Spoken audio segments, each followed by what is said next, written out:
Hey, hey, hey, beautiful people, and welcome back to another soulful session of Mondays with Mondenay. This is where we dive deep into life, love, liberty, and democracy. I'm your host, Edie Mondenay, and tonight we have an incredible guest joining us, comedian, author, and radio personality Carl Wolfson. The last time Carl was here, we talked about his book, Slide, which was a personal, insightful, and poignant look at history, memory, and change. But tonight, we're going to shift gears to discuss something we can't afford to ignore, the Trump horror show. The ongoing spectacle of corruption, manipulation, and outright disdain for democracy continues to unfold, and we must ask the urgent question, what must be done to interrupt this massacre? The Trump horror show. Carl, welcome to the show. Well, thank you very much. I really appreciate that. Man, you're looking good. You're looking good too. You don't age very much. What's your secret? Well, my secret is I do age, but I come here for you to tell me I don't. So okay. That keeps my spirits up during this time, so I do appreciate it. We need to have I'm going to start you off with a good joke. Good joke.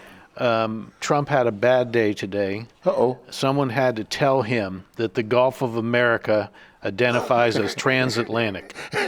So the man didn't like hearing that.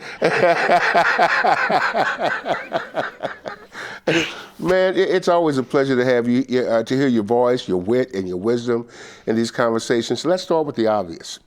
The Trump horror show continues. Yeah. And yet millions remain mesmerized. We were just talking about that psychological warfare by the spectacle, the lies.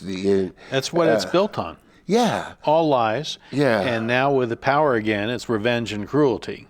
Yeah. I mean, this show is a horror show. It has nothing to do with good governance. It has everything to do with people scurrying around to feed his ego and him taking revenge on everyone he can. And, I've been around a long time. I'm a bit older than you. And, How old are you? I will be 72 next week. Hey.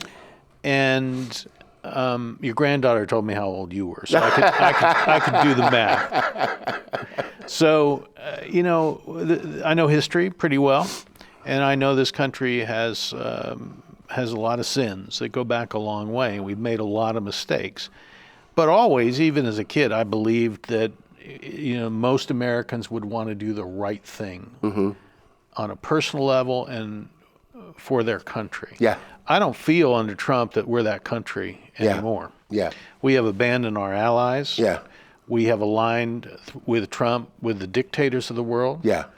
How can someone like Elon Musk, whose net worth is equal to 1 billion poorest people on this planet, 1 billion, Wow. literally take the food and medicine out of kids' mouths in third world countries? Wow. That's what he's done. Wow. With abandoning USAID and the good work, and then he claims it's corrupt. I mean, to do something like that and then proclaim you're a Christian or the country is a good country. Yeah. We are not a good country under Trump. To punch Canada in the face, you'll scour the 197 countries of the world. You'll never find a better friend to the United States than Canada. It's almost like when you go to Canada, it's almost like you're visiting your cousin's house. That's right. The only thing I found, I think some years ago, the only thing they did bad to us, I think a beaver came across the border with rabies and he bit Marjorie Taylor Greene. That's about the only thing that she's a mean woman, Edie. She is mean. That woman is half German, half shepherd. That woman is mean.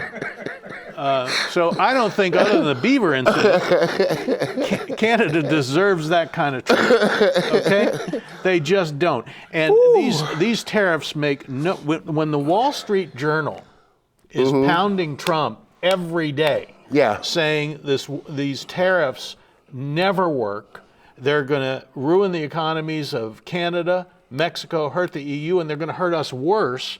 And still he persists. There's something wrong with the man. Well, and it's an attack on democracy. Of course it is. It's become so normalized that we find it usual. What are your thoughts, on how we got there? Well, I'll tell you the first indication. I remember I was on radio. It was February of 2016, when he was running, he came down the escalator and he was running in the primaries, and everyone thought he was a joke. So I'm watching the clip. I think it was Frank Luntz, the Republican pollster, had these Republican primary voters before the primaries began. Who's for Bush and Jeb Bush? Who's for Trump? A bunch of people raised their hand.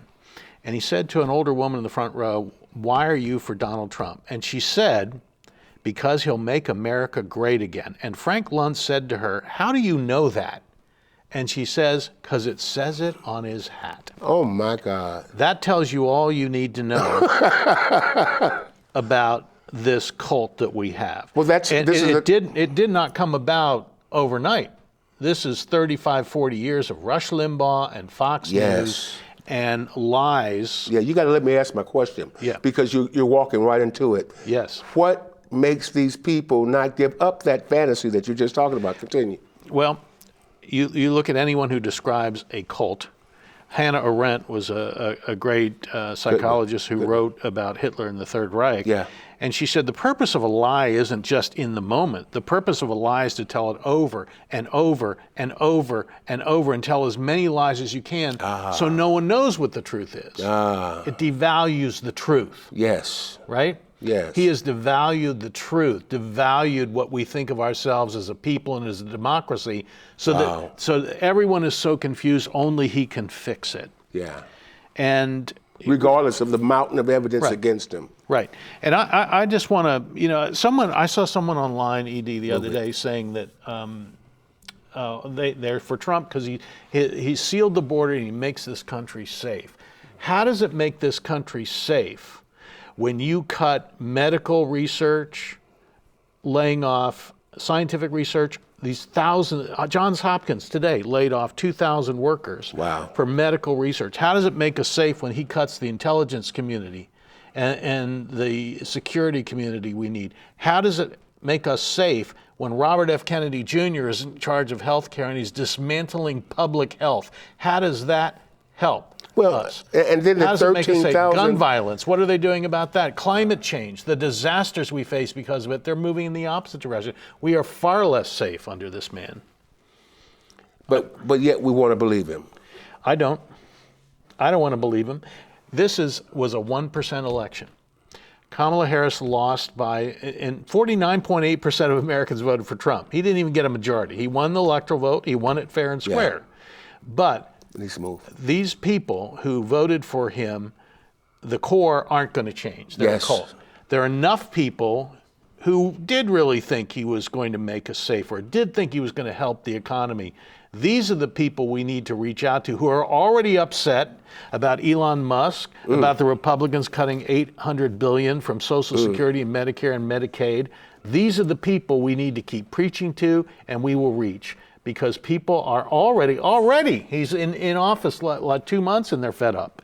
We have to garner them, speak up, get these people who are reasonable. The people who are not are lost. Wow. What is it going to take for us to start to climb out of this debacle? It's going to take a return to reason. What does that look like? That looks like a reaction formation to craziness. You look through history. A reaction formation to craziness and lies. You look at history, it goes through cycles like this.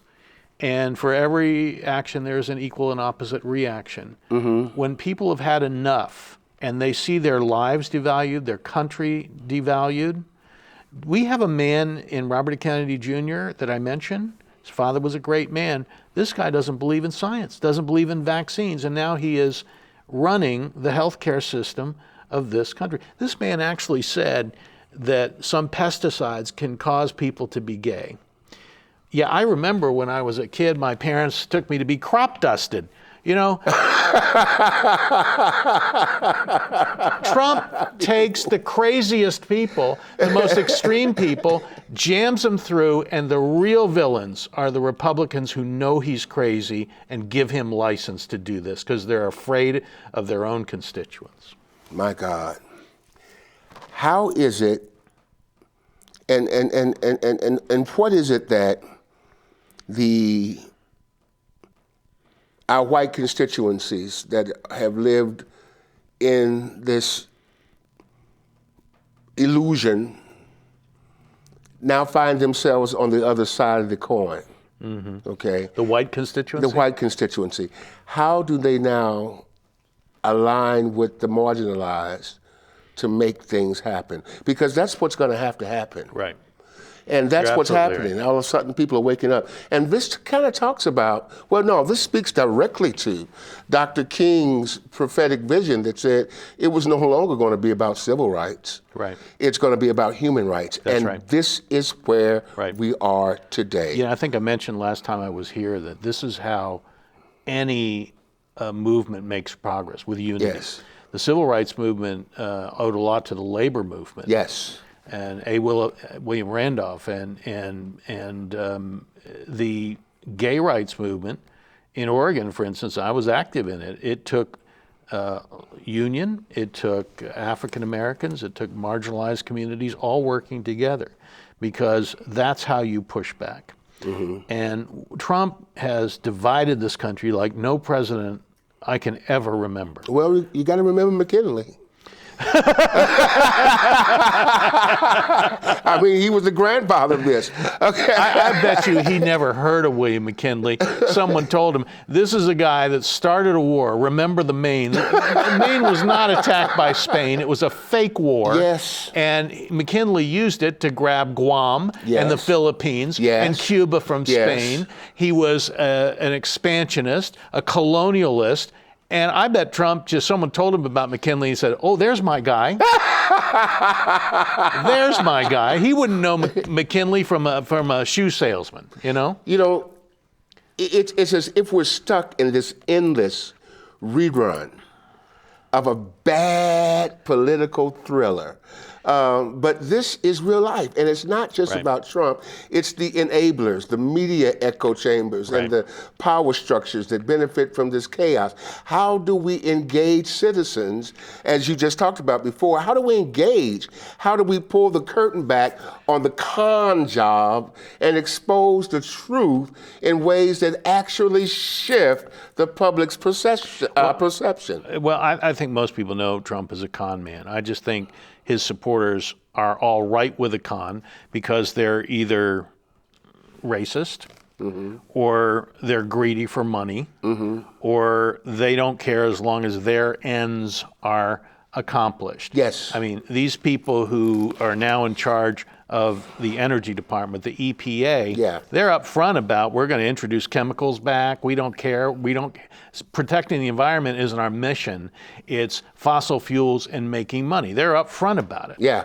But, you know, that is not one of the great things that happened under President Obama. He got the whole world to agree to the Paris Accords. And most countries are sticking with their commitments under the Paris Accords. For Trump to pull out like he did, Biden put us back in, Trump pulled us out, that makes us a pariah. And worse, it's not dealing with two of the central issues of our time, which are, or three, I'd say human rights, number one. Yes. Two, the environmental crisis and the climate change, which affects us. He's making it worse. And number three is the wealth gap in this country. The inequality is now at levels of the Gilded Age. It's that level. And people think Trump, the con job, that he's for the average person. He never spent a day as an average person. Wow. He is screwing them left and right. His tax cuts in the first term was a huge wealth push to the top 1% at the expense of the people down here. He has conned them on emotion. He has made immigrants the enemy, trans people the enemy, Democrats the enemy, liberals the enemy, and people who live without hope fall for that. The answer is, I think it's happening. You look at these town halls, Republican town halls, people are upset that their benefits are being taken away. But we're not hearing about it. That's the point. We're not hearing about it. I go search for these things. And this is why we need to show up. We need to show up. We need to show up. And you need to take your cell phones. And you need to take pictures. And you need to do everything. Look, if Trump is a symptom of this deeper problem, then stopping him is going to require more than just exposing That's his failures. We have right. to actively interrupt the systems That's right. that allow him to thrive. That's but right. that means people need to get uncomfortable. What do you think are the most immediate steps we need to take, whether it's through activism, policy, or cultural change? I want people to fill these town halls. I want people to fill the state houses. I want people to start marching. And I want people to do what Notice he said before the march, to fill the town hall. That's right. To fill the state capitals. That's right. We got to do that before we hit the streets. I'm from Philadelphia. If you ever go to Philly and take a tour of the City Hall in Philadelphia, which is a beautiful building. Yes, it is. They'll take you into the council room and they'll say, this council room is packed when two things happen. Either people's taxes are raised or their benefits are cut. Yeah. This man is draining the spirit of America. He's draining the wealth of America. He and Musk and people like them are taking money, literally taking the wealth from the pockets of working people in this country. And that's what people have to understand. And when they understand that chemicals are making them sick again, and their cities and towns are destroyed by hurricanes and tornadoes, and hurricanes that go from Cat 1 to Cat 5 because of climate change, and their benefits aren't there, Medicaid is cut for their loved ones who need it, maybe then they will be moved to get off the couch. But I'll tell you, the greatest damage he has done is dividing this country again by race, or any way that he can divide it, by sexuality, by race.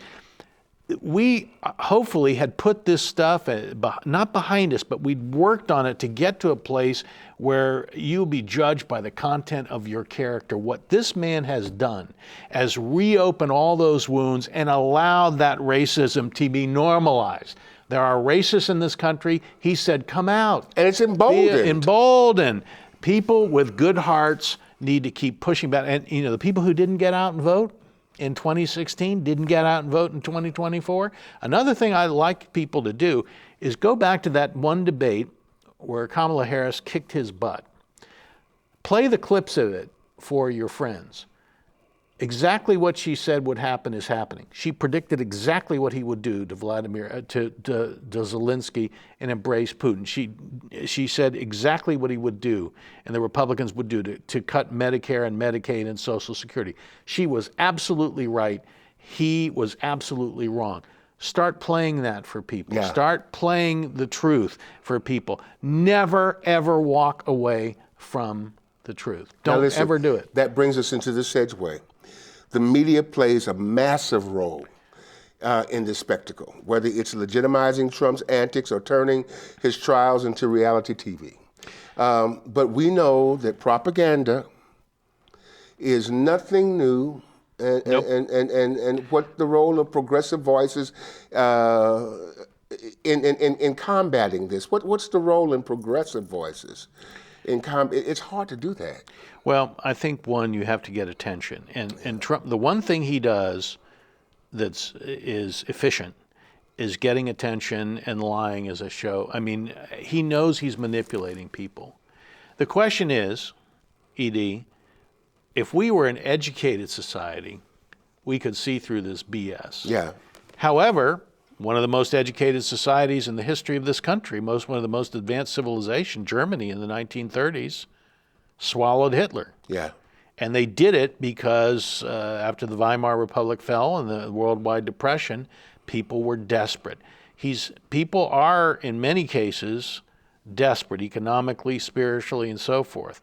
And when people are in that state, they look for a hero to take. He is not the one, but he has positioned himself as the one.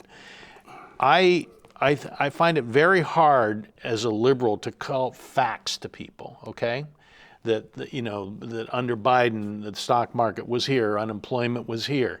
But when people feel the pain themselves, when they feel the truth themselves, they can change.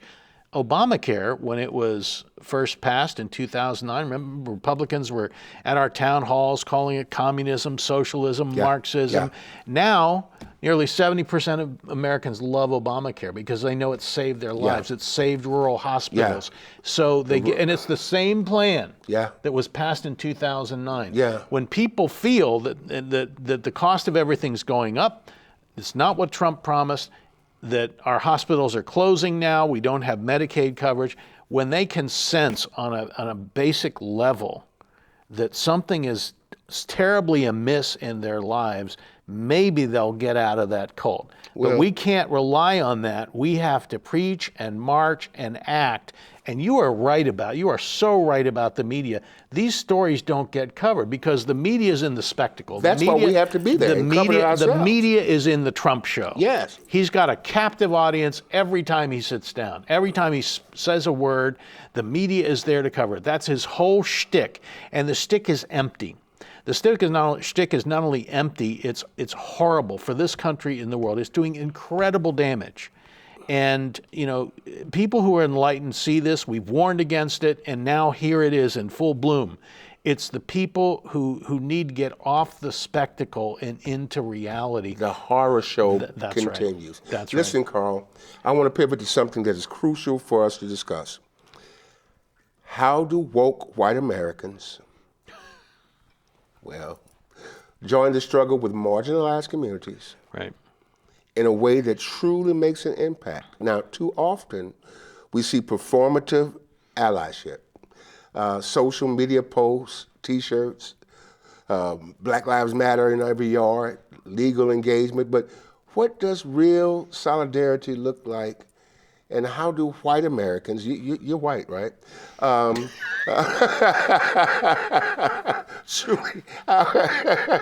You have my blanket apology. Well, I gave you a black card the last time you were did. here. Okay. Americans who truly want justice become part of this unsettling force that King talked about. The massive force of people that were going to join hands together against the regime of oligarchs and et cetera that we're seeing in this horror show. How do we dismantle these oppressive systems? And we're ready for that now. We are. And, you know, before moving to Philadelphia till I was 10, we lived in Alexandria, Virginia, which was a segregated city from 53 when I was born to 63 when we left. We had a pastor in our Lutheran church, Carl Beyer, an all-white church, who was an ally of Dr. King and helped segregate Alexandria. He preached for Martin Luther King. I lived there when in Dr. King's march. I wish I'd been a few miles away and seen it. But you wouldn't believe the pushback he got from, well, you would, from white parishioners about it. Alexandria now is as liberal a town. I remember after Obama was elected, I went back for the inauguration, and every house had an Obama sign. I think that these swings of history, we have Trump convincing white Americans that they are the oppressed. Yeah. Okay? And that's exactly what Hitler did to the people of Germany, saying that the Jews had always got to find enemies. For Trump, it's trans people, it's immigrants. You notice he never vilifies white immigrants to this country. In his first term, he said on camera, "Why can't we get people from Norway and Sweden here?" He said it. You know, Elon Musk, you know, the only people he wants to let in are white South Africans. He's lying about South Africa taking their land. They are not taking their land, but Trump wants to let in white South Africans. And let's be honest about this border crap. It's because they are brown and people of color. That's exactly what it is. Last time I was here, I told you, and when George Bush was president, one of the good things he did was propose a complete, comprehensive immigration reform that was everything, all the security, get in line, become a citizen. Republicans defeated it. Same thing for Barack Obama in 2013, an even better plan, passed the Senate. Boehner wouldn't bring it up the House. You know why? Because they didn't want it, because they wanted to go out on the campaign trail and do exactly what Trump did and use it for racial animus. Wow. To campaign for it and say, we got to take the country back. Yes, we have to control our border, but let's be honest why they're doing this. If it were white people coming in, it would be all come in right now. So they used it, and they are doing what we should have done under Bush, which he proposed, and President Obama, what he proposed. All this time they have used it for electoral politics. That is repugnant. Biden had a plan. Trump told the Republicans, don't pass it till I get there. Yeah. I mean, this is not being a steward of democracy. This is not being a leader of the country. Wow. This is being what Trump was just a bully, an opportunist, a showman, who it's all for him to say, look what I did, look what I did. So, look, the answer is there are plenty of white Americans who are also marginalized, who are part of working class people, LGBT Americans. There are plenty of white people who have been marginalized, maybe not to the extent that African Americans have been marginalized in this country. But what it comes down to is we either relate as human beings or we don't. Yeah, and it doesn't even matter about how much. It's just that it did. Right. Okay. Listen, I've said this before, and boy, we could stay here all day and do this. Let's stay till Trump's out of office. Would you? Oh my God. And I hope that'll be right about now. Tomorrow. Yeah. It's not enough just to show up to march. There has to be a commitment to long-term action. Risk and sacrifice must be made.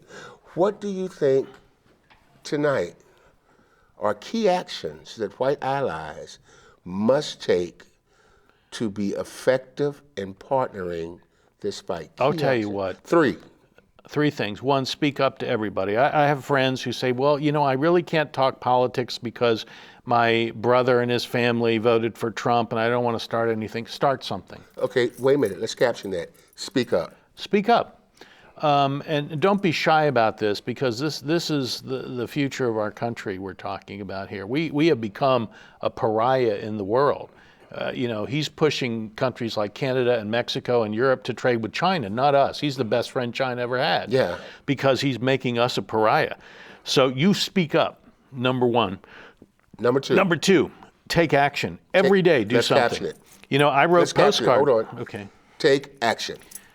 I just today been with friends writing postcards to the White House. We want to flood the White House with postcards, a little postcard stamp that says, stop this, don't do that, save Social Security, whatever you want to put on there. That works. It does. It works when there's a volume, and they get it from every state and every country. We need to do that. Repeat that again so we can hear it. Well, there's a move to send postcards to the White House. You just get a postcard, buy any kind of postcard, stick a stamp on them. And there are actually places you can go and with others and write these posts. Put a personal message on that I'm not going to buy a Tesla. I want my country back, and I want us to start the PEPFAR program again so we can save lives in Africa, not condemn millions to death like Trump and Musk want to do. Whatever the message is, those need to come in the hundreds and thousands and millions. The third thing is, number three, I would definitely encourage anyone who might be a Republican to put pressure, as they are doing at town halls, which the media is not showing to the extent that they need to, put pressure on Republicans to speak up to those representatives. Currently. Okay, number three, make it simple. Put pressure on Republican representatives to speak up. To speak up. Yeah. Because they have let basically Trump do what Trump is doing, because he's made them fear him. Yeah. They won't win a primary if they go against him. Yeah. That's why he makes examples of Republicans like Chris Christie who cross him. They're out. I would say... Chris who? Yeah. I would say I'd rather be these people, I would rather lose an election and stand up for my country than commit my country to this kind of fate. So ask them to be courageous and stand up. There are a couple other things that... no, we don't want to ask them to be courageous. We want to tell them to be courageous. Because this is why you're in that seat. That's right. That's right. And if you're not going to, I remember Watergate. I remember Howard Baker was a moderate Republican, and other Republicans, when Richard Nixon, they found out the extent of his crimes, which, by the way, pale in comparison to this thief. They went, Barry Goldwater went to the White House and said, "Gigs up, get out of here." Barry Goldwater, would you please? Said, "The gigs up, get out of here." There were two Republicans in the House, Kinzinger and Liz Cheney, Adam Kinzinger and Liz Cheney, only two that were willing to stand up and say this man is a criminal, this man needs to, excuse me, Mitch McConnell, I know you're crying now and you're against his nominees. Where were you when you didn't vote for his removal after impeachment? You could have put him down once and for all, and you didn't do it. So have some courage. Another action point I think is really important. There is pushback by the courts to a lot of what he's doing. Almost every day now, a federal judge is putting an injunction on, firing employees or cutting off aid. Remember, this aid was in most cases Congress had already appropriated. It isn't his. He can't unilaterally say we're not going to spend this money. So that's a pretty clear violation of the Congress's right. He's taking away the Congress's right. They already did it under the Biden administration. I would give money to groups that are suing or helping to push back legally against these actions, because so much of this is going to be decided in the Supreme Court. And the Supreme Court currently, I'm keeping my fingers crossed. God bless it. I don't have a lot of faith, but if it's going to be stopped, it's going to be stopped by the High Court. They can either stop this, and whether Trump's going to pay attention to a court order, that's a whole different question. He's already ignoring some federal court orders now. But we got to hope that Roberts and maybe Amy Coney Barrett have had enough of a threat to democracy. But I have to tell you, the worst decision of my lifetime last year when they said Trump could, for an official action, do anything he wanted. I mean, that was the worst Supreme Court decision of my lifetime. Well, in our lifetime. Our lifetime. Because I really think that it really sheds light on the entire system. Right. And it really speaks to really where we are. Our system was brilliant because of checks and balances. They took away the checks and balances by giving too much authority to the executive, making him a king. Yes. The whole principle of the founding of this country against Britain was we don't have a king. We have a king. president. That's right. No one is above the law. 6-3, they threw that out. So basically, that gave Trump license to do anything he wants to without consequence. This court has to hold him accountable. So look up and see what ACLU, these organizations that speak on behalf of migrants, that speak on behalf of marginalized communities who are now faced with deportation. They just took a Palestinian activist off the streets. And he's in detention in Louisiana. Can't even talk to a lawyer right now. Wow. Now, I don't care where you are on the Israeli-Palestinian question. We have a bedrock of free speech in this country. And Trump will try to get away with as much as he can get away with. He has to be stopped at the first line by the courts. And the federal courts who are, this is going to end up in the Supreme Court. So the more resources and support we can give to organizations like the ACLU, those representing the pushback for federal employees, for migrants, for immigrants, for trans people, for those that he seeks revenge on, the more resources we can give them legally. You know how important that was in the civil rights movement. Loving versus Virginia, all Brown v. Board. They would never have gotten to the Supreme Court without the courage of the people like Thurgood Marshall who got the cases to the court. You know what? There's so much to unpack, and you got to come back. Oh, I will. For conversations I will. Beyond this one, but go ahead. I just want to, and I talk a lot, I know. That's okay. That's do. why you're here. Thank you. I just sit here like this. By the way, I said the other day, I thought back in the good old days, I thought like Dan Quayle was as idiotic as we'd ever get. Remember Dan Quayle? Oh, yeah. He's like a sweetheart compared to Trump. Now, I remember in the late 80s, Dan Quayle went up to Gorbachev and said, "What's that thing on your head?" And Gorbachev said it's a birthmark, and Quayle said, "How long have you had it?" Now, that's some stupidity right there. Okay, so this you heard Quayle say it. This guy eclipses everyone for stupidity, for arrogance, for cruelty. We are. God bless Dan Quayle. So I would tell you that the one thing I was so down election night. We all were. But we can't stay down. No. You can't get down with your fear. You can't with your pain and your sorrow. Look at the great movements and the people who had the courage in the lowest places to get up and to march and to do it again and again and again and again. And to get arrested. That's right. People need to move forward. We've got elections coming up for the Wisconsin Supreme Court soon. We've got elections in Virginia and New Jersey. We need to win these elections. I am so sick of these articles in the press about where did Democrats go wrong? Will Democrats ever regain power? Yeah. You know, I've lived long enough where I've seen the Republican Party is done, the Democratic Party is done over and over. We're only done if we think we're done. Get up, speak out. Give as much as you can. If you can't give in money, give in time and moral support. And please sit with people who have been laid off from work. Thank federal employees. If you know people if you know a trans person, give them encouragement. Give everybody encouragement who's been affected by this, because we can't do it alone. No movement that is worth its salt is ever done by one or two people. Trump thinks he can be the one person to change America. He can't be, because his heart, his soul is just evil. And I've said it. And that's where we'll stop.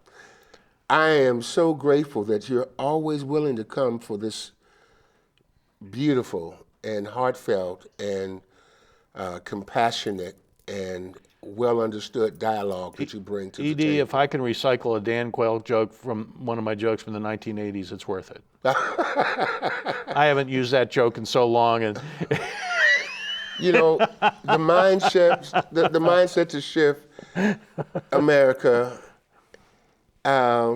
is necessary for right now.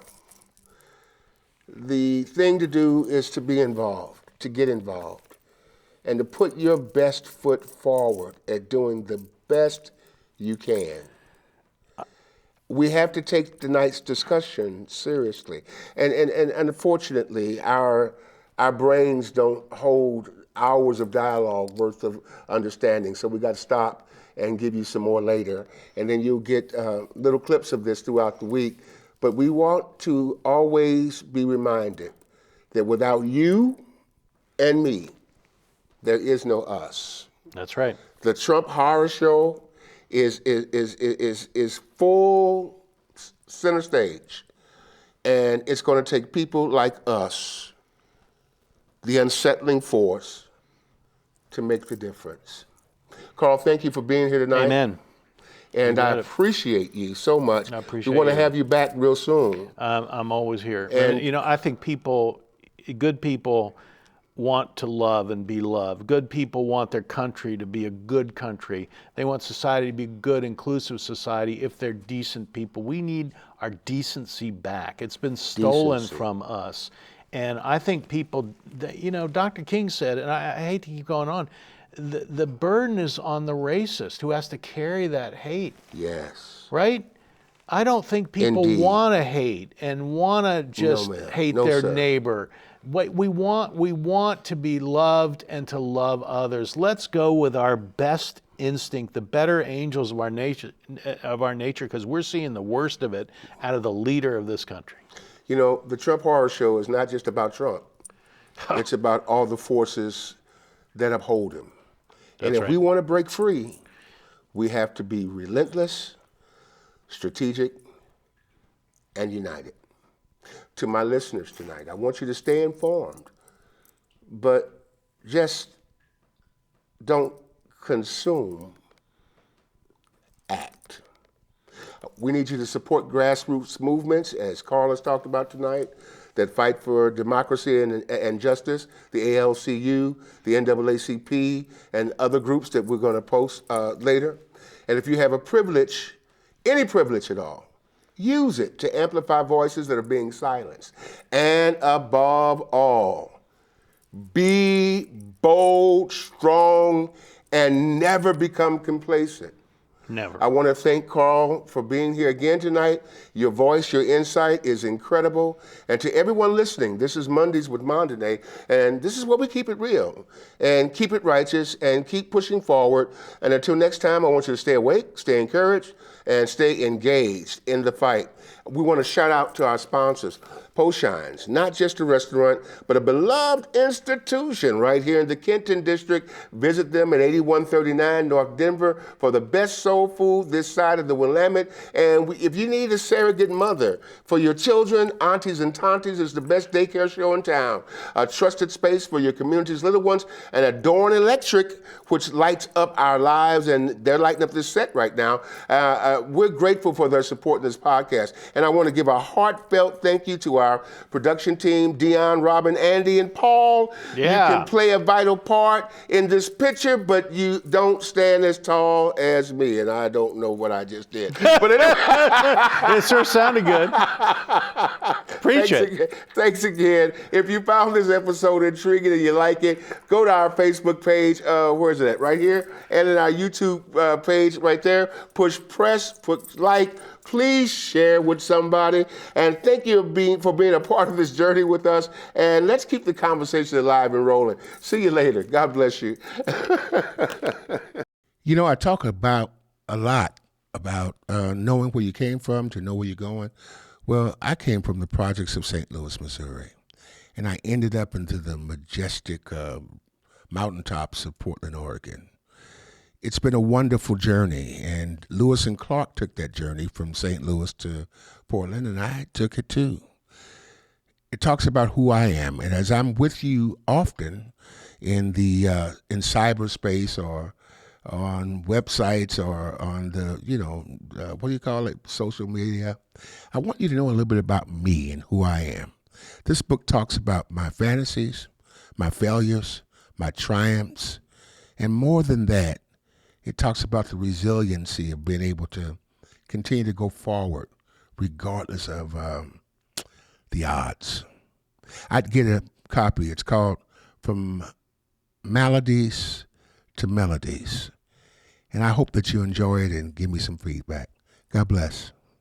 Hey, it's time for you to come to Poshine. Check out that catfish sandwich. Oh my goodness, is that the shrimp po' boy? Man, look at that chocolate chip cake. Man, I need to get over to Poshine's at 8139 North Denver right now because this food looks delicious. Or call if you'd like, 503-978-9000. And don't miss it, you'll be sorry. In times gone past, we find ourselves making excuses so that people reminded, ooh, I've got to get home and tend to the brand new business. I need some time alone. Can't just wait until I'm finished texting on my phone.